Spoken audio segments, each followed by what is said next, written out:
Արմենիա Արագաստանավի շրջագայությունն աշխարհի 5 մայրցամաքներում տևեց 2 տարի, 2 ամիս և 2 օր։ Հիշեցնենք, որ շուրջերկրյա նավարկությունը մեկնարկել էր 2009-ի մայիսին Վալենսիայից, իսկ երթուղին մշակվել էր այն սկզբունքով, որ չի շրջանցվելու մոլորակի և ոչ մի անկյուն, ուր թեկուզ մեկ հայ է ապրում։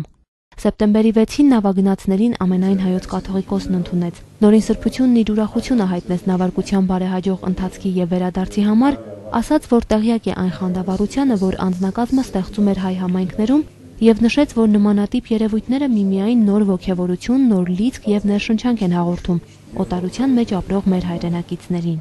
Այս նավարկության ընթացքում Արմենիա նավի երթուղին պայմանավորված է եղել հայկական եկեղեցիների աշխարհագրությամբ։ Նոր Զելանդիայում և Չիլիում ապրող հայերն օրինակ շուրջ 40 տարի մայր երկրից այցելու չէին ունեցել։ Լսելով Զորի Բալայանի գիտարշավի մասին, այնտեղի հայերը մատուռ են կառուցել, այդպիսով արժանացել Արմենիայի այցելությանը։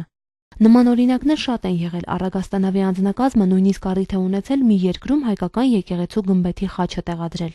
Այս տարիների ընթացքում 8 հոգանոց խումբը բազում դժվարությունների ու փորձությունների միջով է անցել։ Երթուղին ստիպված է եղել պարբերաբար փոխել, քանի որ շատ դեպքերում ընթացքում էր բացահայտում հայկական նոր համայնքների ու եկեղեցիների գոյությունը։ Սա Սուրբ Մեսրոպ Մաշտոցի անվան գիտարշավն է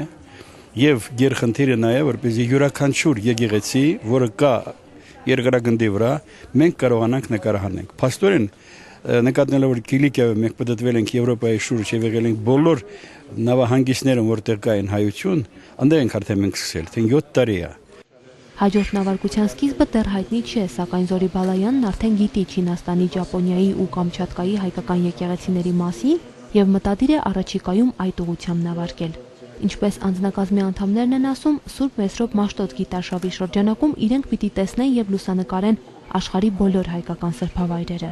Նորին սրբության բարեմաղթանքն ու օրհնությունը նավագնացները մեկ անգամ ևս ստացան մայր տաճարում ծնրադրելով և աղոթելով։